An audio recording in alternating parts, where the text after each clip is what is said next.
أعوذ بالله من الشيطان الرجيم. بسم الله الرحمن الرحيم.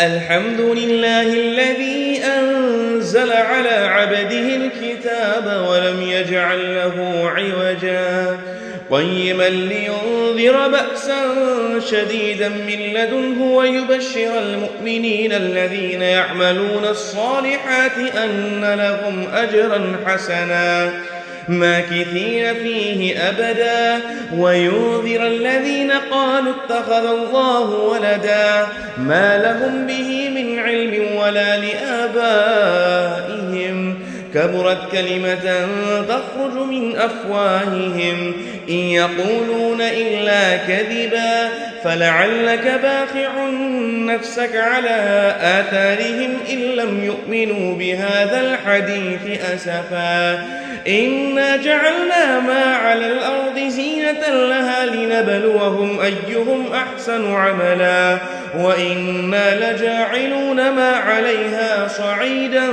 جرزا أم حسبت أن أصحاب الكهف والرقيم كانوا من آياتنا عجبا إذ أوى الفتية إلى الكهف فقالوا ربنا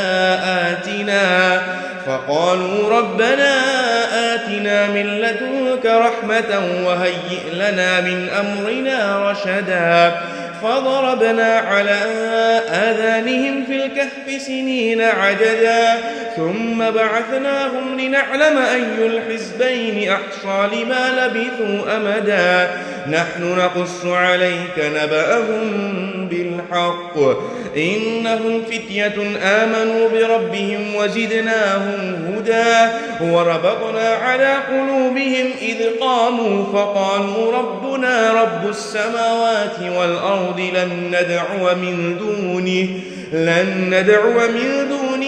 إلها لقد قلنا إذا شططا هؤلاء قومنا اتخذوا من دونه آلهة لولا يأتون عليهم بسلطان بين فمن أظلم ممن افترى على الله كذبا وإذ اعتزلتموهم وما يعبدون إلا الله فأووا إلى الكهف ينشر لكم ربكم من رحمته ويهيئ لكم من أمركم مرفقا وترى الشمس إذا طلعت تزاور عن كهفهم ذات اليمين وإذا غربت تقرضهم ذات الشمال وهم في فجوة من ذلك من آيات الله من يهد الله فهو المهتد ومن يضلل فلن تجد له وليا مرشدا وتحسبهم أيقاظا وهم رقود ونقلبهم ذات اليمين وذات الشمال وكلبهم باسط ذراعيه بالوصيد لو اطلعت عليهم لوليت منهم فرارا ولملئت منهم رعبا وكذلك بعثناهم ليتساءلوا بينهم قال قائل منهم كم لبثتم قالوا لبثنا يوما أو بعض يوم قالوا ربكم أعلم بما لبثتم فابعثوا أحدكم بورقكم هذه إلى المدينة فلينظر أيها أزكى طعاما فليأتكم برزق منه وليتلطف ولا يشعرن بكم أحدا إنهم إن يظهروا عليكم يرجموكم أو يعيدوكم في ملتهم ولن تفلحوا إذا أبدا وكذلك أعثرنا عليهم ليعلموا أن وعد الله حق وأن الساعة لا ريب فيها إذ يتنازعون بينهم أمرهم فقالوا ابنوا عليهم بنيانا ربهم أعلم بهم قال الذين غلبوا على أمرهم لنتخذن عليهم مسجدا سيقولون 3 رابعهم كلبهم ويقولون 5 سادسهم كلبهم رجما بالغيب ويقولون 7 وثامنهم كلبهم قل ربي أعلم بعدتهم ما يعلمهم إلا قليل فلا تمار فيهم إلا مراء ظاهرا ولا تستفت فيهم منهم أحدا ولا تقولن لشيء إني فاعل ذلك غدا إلا أن يشاء الله واذكر ربك إذا نسيت وقل عسى أن يهديني ربي لأقرب من هذا رشدا ولبثوا في كهفهم 300 سنين وازدادوا 9 قل الله أعلم بما لبثوا له غيب السماوات والأرض أبصر به وأسمع ما لهم من دونه من ولي ولا يشرك في حكمه أحدا واتل ما أوحي إليك من كتاب ربك لا مبدل لكلماته ولن تجد من دونه ملتحدا واصبر نفسك مع الذين يدعون ربهم بالغداة والعشي يريدون وجهه ولا تعد عيناك عنهم تريد زينة الحياة الدنيا ولا تطع من أغفلنا قلبه عن ذكرنا واتبع هواه وكان أمره فرطا وقل الحق من ربكم فمن شاء فليؤمن ومن شاء فليكفر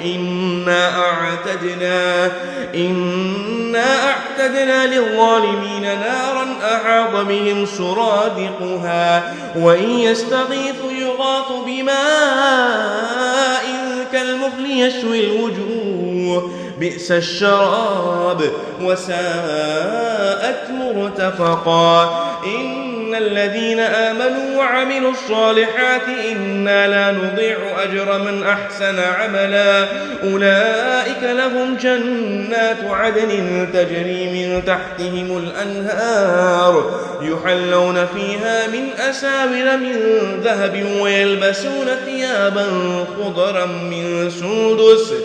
خضرا من سندس واستبرق متكئين فيها على الأرائك نعم الثواب وحسنت مرتفقا وضرب لهم مثل الرجلين جعلنا لأحدهما جنتين من أعناب وحففناهما بنخل وجعلنا بينهما زرعا كلتا الجنتين آتت أكلها ولم تظلم منه شيئا وفجرنا خلالهما نهرا وكان له ثمر فقال لصاحبه وهو يحاوره أنا أكثر منك مالا وأعز نفرا ودخل جنته وهو ظالم لنفسه قال ما أظن أن تبيد هذه أبدا وما أظن الساعة قائما ولئن رددت إلى ربي لأجدن خيرا منها منقلبا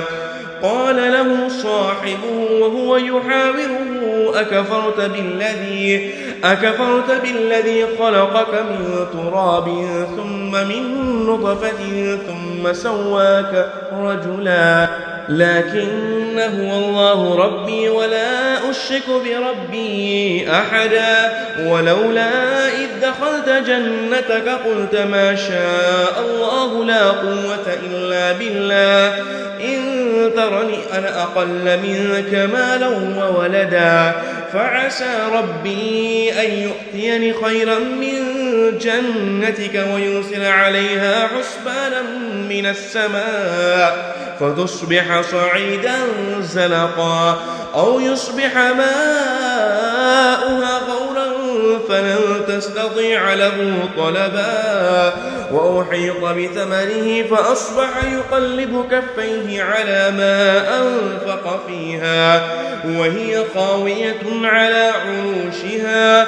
ويقول يا يا ليتني لم أشرك بربي أحدا ولم تكن له فئة ينصرونه من دون الله وما كان منتصرا هنالك الولاية لله الحق هو خير ثوابا وخير عقبا واضرب لهم مثل الحياة الدنيا كماء إن أنزلناه من السماء فاختلط به نبات الأرض فأصبح هشيما تذروه الرياح وكان الله على كل شيء مقتدرا المال والبنون زينة الحياة الدنيا والباقيات الصالحات خير عند ربك ثوابا وخير أملا ويوم نسير الجبال وترى الأرض بارزة وحشرناهم فلم نغادر منهم أحدا وعرض على ربك صفا لقد جئتمونا كما خلقناكم أول مرة بل زعمتم أن لن نجعل لكم موعدا ووضع الكتاب فترى المجرمين مشفقين مما فيه ويقولون يا ويلتنا ما لهذا الكتاب لا يغادر صغيرة ولا كبيرة إلا أحصاها ووجدوا ما عملوا حاضرا ولا يظلم ربك أحدا وإذ قلنا للملائكة اسجدوا لآدم فسجدوا إلا إبليس كان من الجن ففسق عن أمر ربه أفتتخذونه وذريته أولياء من دوني وهم لكم عدو بئس للظالمين بدلا ما أشهدتهم خلق السماوات والأرض ولا خلق أنفسهم وما كنت متخذ المضلين عبدا ويوم يقول نادوا شركائي الذين زعمتم فدعوهم فلم يستجيبوا لهم وجعلنا بينهم موبقا ورأى المجرمون النار فظنوا أنهم مواقعوها ولم يجدوا عنها مصرفا ولقد صرفنا في هذا القرآن للناس من كل مثل وكان الإنسان أكثر شيء جدلا وما منع الناس أن يؤمنوا إذ جاءهم الهدى ويستغفروا ربهم إلا أن تأتيهم سنة الأولين أو يأتيهم العذاب قبلا وما نرسل المرسلين إلا مبشرين ومنذرين ويجادل الذين كفروا بالباطل ليضحضوا به الحق واتخذوا آياتي وما أنذروا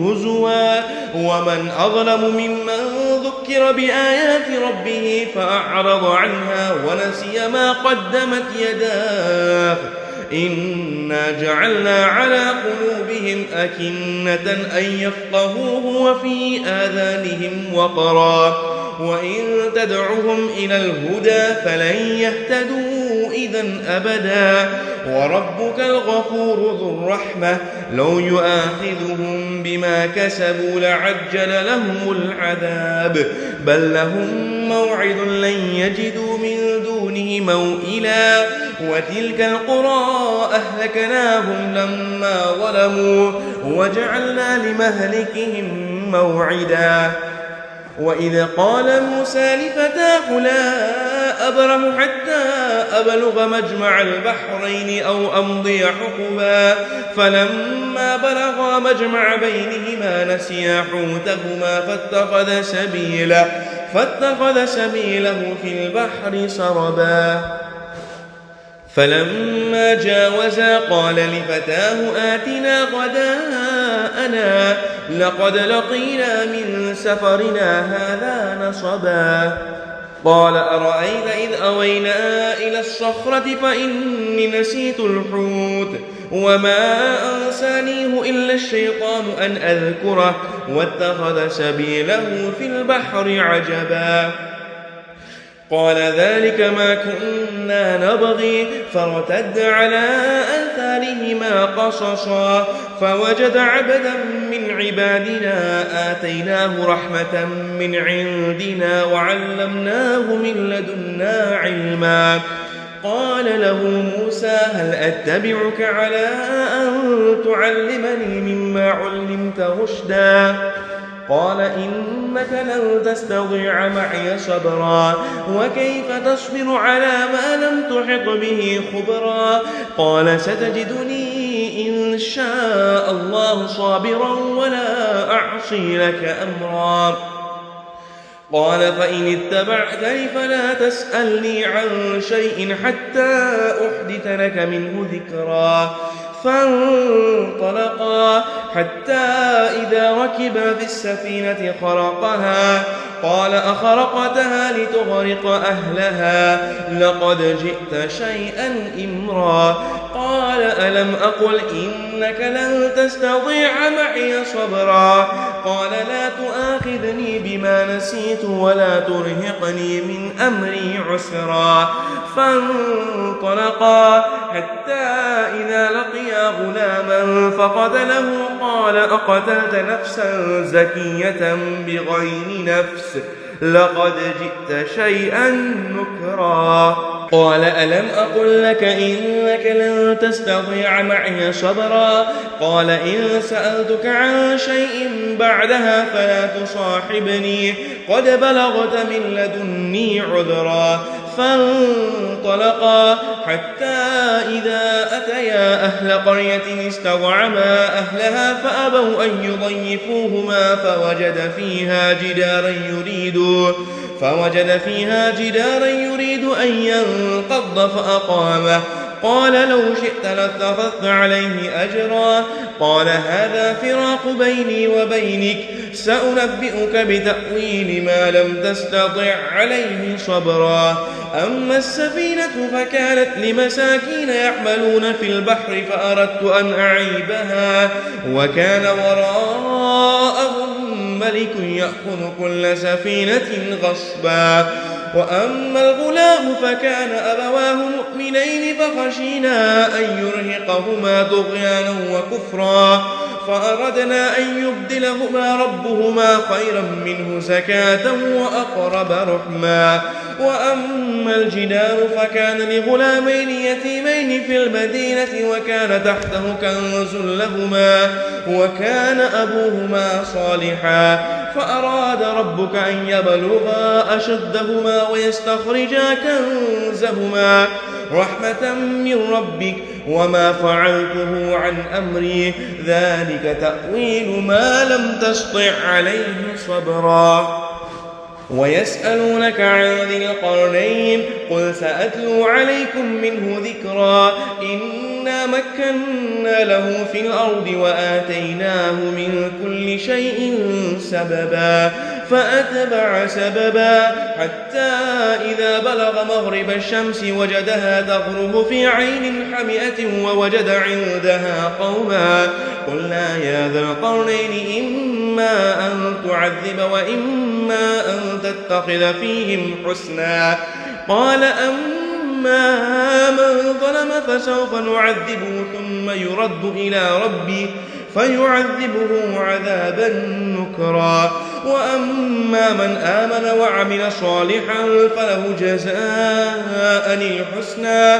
وسنقول له من أمرنا يسرا ثم أتبع سببا حتى إذا بلغ مطلع الشمس وجدها تطلع على قوم لم نجعل لهم من دونها سترا كذلك وقد أحطنا بما لديه خبرا ثم أتبع سببا حتى إذا بلغ بين السدين وجد من دونهما قوما لا يكادون يفقهون قولا قالوا يا ذا القرنين إن يأجوج ومأجوج مفسدون في الأرض فهل نجعل لك خرجا على أن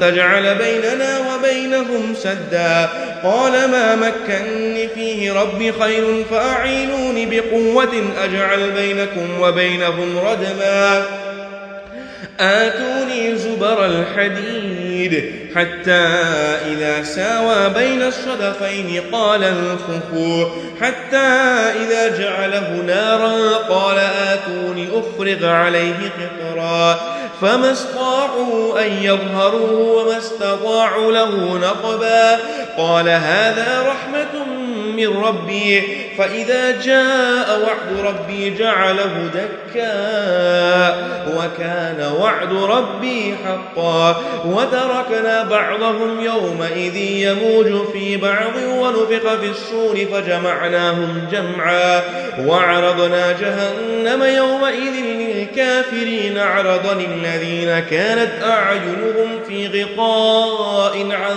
ذكري وكانوا لا يستطيعون سمعا أفحسب الذين كفروا أن يتخذوا عبادي من دوني أولياء إنا أعتدنا جهنم للكافرين نزلا قل هل ننبئكم بالأخسرين أعمالا الذين ضل سعيهم في الحياة الدنيا وهم يحسبون أنهم يحسنون صنعا أولئك الذين كفروا بآيات ربهم ولقائه فحبطت أعمالهم فلا نقيم لهم يوم القيامة وزنا ذلك جزاؤهم جهنم بما كفروا واتخذوا آياتي ورسلي هزوا إن الذين آمنوا وعملوا الصالحات كانت لهم جنات الفردوس نزلا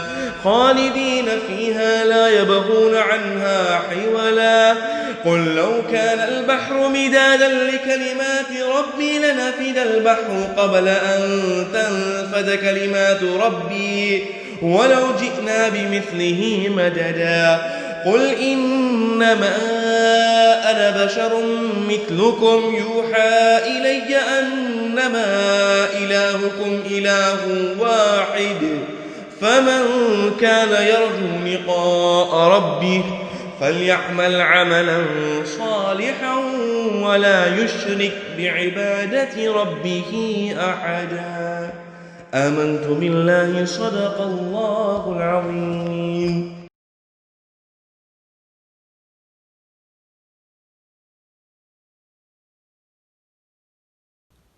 بسم الله الرحمن الرحيم الحمد لله رب العالمين والعاقبة للمتقين والصلاة والسلام على سيد الأنبياء والمرسلين أما بعد السلام عليكم ورحمة الله وبركاته.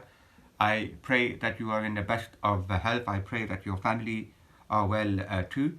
Today inshallah ta'ala again I would like to share with you a story, a true story in Islam. There are some stories which happened perhaps hundreds or thousands of years ago that have been mentioned in the Holy Quran, the story of Dawood, Sulaiman, Adam, Noah, and so forth. You know of these stories, you read them all of the time. Then there are stories which happen in the time of the Prophet ﷺ. So it happened whilst he was alive in Makkah or in Medina Sharif. But owing to the importance of the story, whatever happens is mentioned in the Quran as well. So there may be a verse or a few verses which mention what happened in the time of the Prophet ﷺ. Today, what I am about to share with you is a story which, number one, happened in the time of Sayyidina Rasulullah sallallahu alayhi wasallam. Number two, there are some verses which mention it in the Holy Quran as well. So you can imagine that this must be a very important story, a story from which we can learn, in which there are lessons for you and I. I pray that Allah gives myself the tawfiq. I pray that Allah subhanahu wa ta'ala gives everyone the ability to learn from these beautiful gilt-edged stories. The story itself refers to an individual whose name was Sa'laba ibn Hatib. Sa'laba ibn Hatib, he lived in Medina Sharif. And on one particular occasion, he came to our Messenger sallallahu alaihi wasallam and said that, Ya Rasulullah, please pray for me. Pray that I become rich. He knew very well, and this is our belief, that when the Prophet ﷺ raises his hands to Allah subhanahu wa ta'ala, then Allah duly responds. Allah subhanahu wa ta'ala always responds to the dua of his Messenger ﷺ. So with that in mind, Sa'laba came to our Messenger and said, please pray that I am not very well off, I am not very wealthy. Please pray that Allah subhanahu wa ta'ala gives me lots and lots of wealth, He gives me lots and lots of livestock, He gives me gold and silver. Listen very carefully to what our Messenger ﷺ said in response. He did not say, I will not do a dua for you, but he said something which is very, very important. He said, قَلِيلٌ تُؤَدِّي شُكْرَهُ خَيْرٌ مِنْ كَثِيرٍ لَا تُطِيقُهُ. A small amount of wealth that you are able to thank Allah for is better than Allah giving you lots of wealth, but then you cannot be grateful and thankful to Him for it. Sa'laba, unfortunately, he did not understand the hikmah and the philosophy of our Messenger ﷺ, and he persisted. He said, no, Ya Rasulullah, please pray to Allah that Allah subhanahu wa ta'ala gives me wealth. Pray that He gives me gold and silver. Pray that He gives me livestock in camels, in goats and cows. And he persisted and persisted and said, please, Ya Rasulullah, you have to pray to Allah on my behalf. And he made a promise at the same time to our Messenger sallallahu alaihi wasallam. And he took an oath with Allah and he said, وَالَّذِي بَعَثَكَ بِالْحَقِّ, that I swear by Allah subhanahu wa ta'ala, who sent you, Ya Rasulullah, with the truth. لَإِن دَعُوتَ اللَّهَ فَرَزَقَنِي مَالًا لَأُعْطِيَنَّ كُلَّ ذِي حَقٍّ حَقَّهُ. That if you pray to Allah and Allah gives me lots of wealth, then I promise that I will give everyone their due. I will not be stingy, I will not be tight-fisted with my wealth. I will make sure that everyone gets a fair share. When the Prophet ﷺ saw that he was persistent and he did not listen to his words of wisdom, those words of wisdom that a small amount that you can be thankful to Allah subhanahu wa ta'ala for is better than a large, huge amount that you are not thankful to Allah subhanahu wa ta'ala for. When he realized that this fell on deaf ears, he decided to pray to Allah subhanahu wa ta'ala. As you can imagine, this individual, Sa'laba, became unbelievably rich. Thanks to the barakah, to the blessings of the dua of Sayyidina Rasulullah sallallahu alayhi wasallam. He became the owner of so much livestock in the form of camels and cows and goats and so forth. So much so that originally he was living in the city of Medina Sharif. But because now he had so many camels, so much livestock, he had to move out of Medina Sharif because the city had now become restricted for him. As a result, he started missing Jama'ah, congregational prayer in the mosque of the Prophet ﷺ. Up until that point, he was coming to every single salah. But now, because he had become so rich now and he had moved outside Medina Sharif, that he was not attending the 5 prayers under the supervision of our Messenger, peace be upon him. Allahu Akbar. Things got worse. He became more lazy in his religion. When he became even richer, then he started coming to Jummah as well. He was coming once a week, and then a time came when he wasn't even coming for the Friday prayer, which, as you know, is the most important prayer in the entire week for a Muslim. Allahu Akbar. Things did not improve. Later, the Muslims came to him as he resided outside Medina Sharif with all of his livestock and all of his wealth. And they said to him that now is the time, a year has passed, the time has come to pay zakah. Remember, zakah is a very small amount of money that you give in the path of Allah subhanahu wa ta'ala. And what that does then, by giving that wealth, it purifies the existing wealth you have. You give 2.5%, and that cleans the 97.5% that you are expected to keep. And that is exactly what zakah means. Zakah means to purify. So the Muslims came to him and said, Ya Sa'laba, it is time to pay zakat. Please pay your 2.5%. Allahu Akbar. Sa'laba, he was very rude to the Muslims. And he said, I am not paying the zakah. He said, Ma hazihi illa ukhtul jizya. He said that this zakat, it is a form of tax. Why should I pay this tax for? Allahu Akbar. A criminal mistake to compare zakat with tax. Zakat can never be translated as tax. Tax is something that we think of when people give it, they are reluctant to give it. A Muslim is never reluctant to give zakat. Allahu Akbar. He used to come to all of the prayers, he stopped doing that. He used to come to Jummah prayers, he stopped doing that. He refused to give zakah to our messenger, peace be upon him. And in Surah Tawbah, Allah subhanahu wa ta'ala revealed some verses about Sa'laba. And he warned about the nature of such people. So it was a very, very strong warning from Allah about the likes and about the people who act like Sa'laba. So a verse was revealed to our messenger, peace be upon him, and really it was referring to Sa'laba. And what was that verse? Bismillahir Rahmanir Rahim. وَمِنْهُمْ مَنْ عَاهَدَ اللَّهِ لَإِنْ آتَانَا مِنْ فَضْلِهِ لَنَصَّدَّقَنَّ وَلَنَكُونَنَّ مِنَ الصَّالِحِينَ.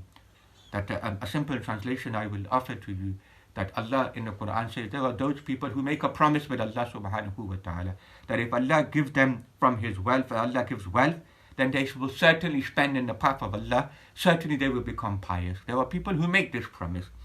فَلَمَّا آتَاهُم مِّن فَضْلِهِ بَخِلُوا بِهِ وَتَوَلَّوْا وَهُمْ مُعْرِضُونَ. But then, when their du'as are answered and Allah does give them wealth, what do? They become stingy with it. They turn away and they completely ignore the command of Allah subhanahu wa ta'ala. Sa'laba, sitting on the outskirts of Medina Sharif, he heard about these verses being revealed about him. And finally he woke up to his senses. And he came running to our Messenger sallallahu alayhi wasallam and with bags of gold and silver, and he said, I am sorry that I have not been paying zakat. I have realized the severity of my mistake, for Allah has revealed a whole few verses regarding me. Please, Ya Rasulullah, take this gold, take this silver in zakat. Sayyiduna Rasulullah sallallahu alayhi wasallam did not accept that zakat. He said, I will not accept it now. Allahu Akbar. This is perhaps the biggest punishment that a person can expect.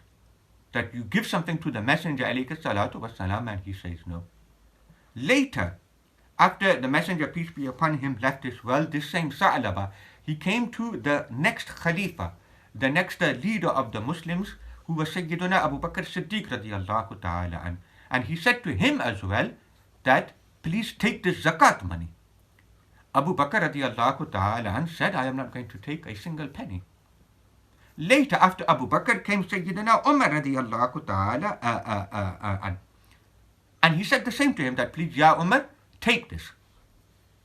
Sayyidina Umar said exactly what Sayyidina Abu Bakr Siddiq radiallahu ta'ala anhu did to Sa'laba. And he said, why on earth can I, and how on earth can I take this wealth from you when the same wealth was rejected by Sayyidina Rasulullah alayhi salatu wasalam, our master and our beloved?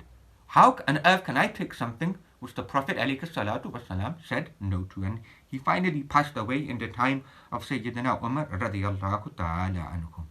Sayyidina Rasulullah sallallahu alayhi wasallam said something very important, which is not part of the story, but it is something which relates to the whole lesson of the story. Our messenger said, إِذَا تَمَنَّا أَحَدُكُمْ فَلْيَنْظُرْ مَا يَتَمَنَّا. Whenever one of you has a wish, whenever one of you has a dua, think very carefully what dua you are making. فَإِنَّهُ لَا يَدْرِي مَا كُتِبَ لَهُ فِي غَيْبِ اللَّهِ عَزَّ وَجَلَّ مِنْ أُمْنِيَّتِهِ. For sometimes a person doesn't realize what has been written in the hidden information of Allah subhanahu wa ta'ala regarding whether that thing is good or not for him. The story is a very beautiful yet powerful one, and it reminds us of many, many lessons, and inshallah ta'ala I will just mention a few of them before we conclude. Number one, fulfill your promise to Allah and to the people. That is perhaps the first mistake that Sa'laba made. That when he persisted and persisted to our Messenger alayhi salatu wasalam, that Ya Rasulullah, please pray to Allah that He gives me wealth, and I promise that I will give everyone their due. He did not fulfill that promise. So when you make a promise to Allah subhanahu wa ta'ala, to the people, then make sure you fulfill it. Number two, believe in the authority of Allah and His Messenger. They know better than you.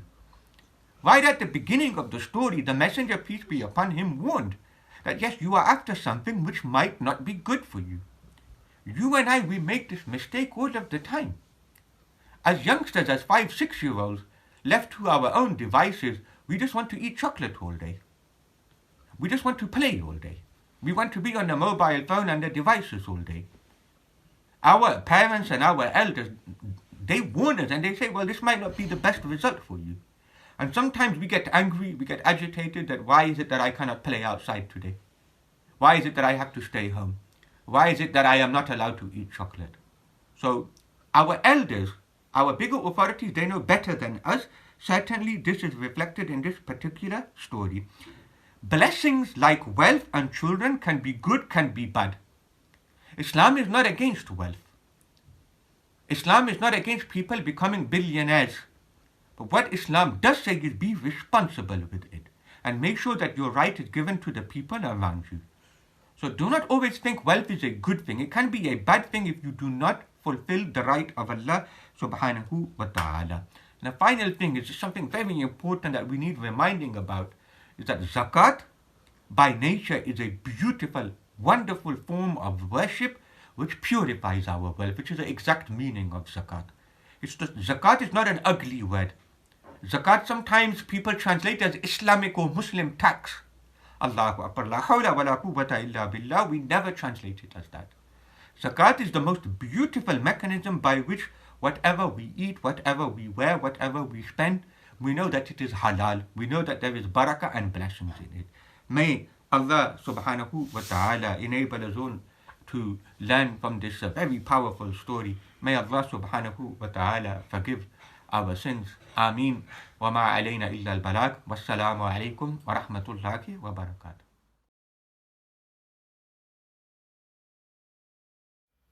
آقا لے لو سلام اب ہمارا، آقا لے لو سلام اب ہمارا، صبا تو مدینے جا کے، صبا تو مدینے جا کے کہنا خدا را، آقا لے لو سلام اب ہمارا، آقا لے لو سلام اب ہمارا، نور خدا آپ ہیں، شاہ خدا آپ ہیں، اے سرور انبیاء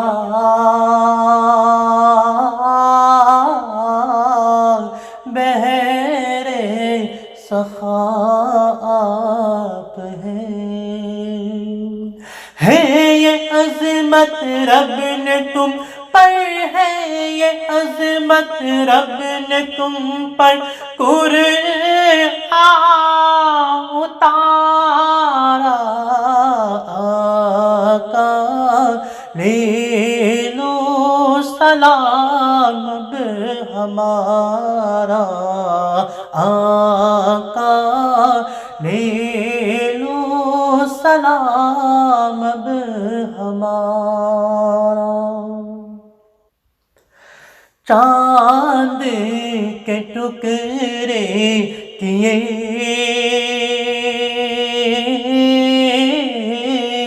پیروں نے سجدے کیے، سورج پلٹ آ گیا،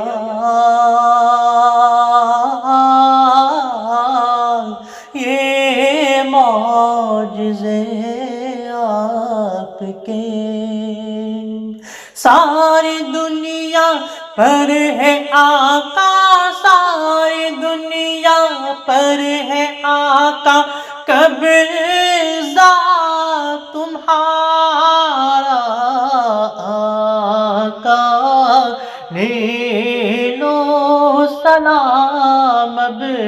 ہمارا آقا، لے لو سلام اب ہمارا۔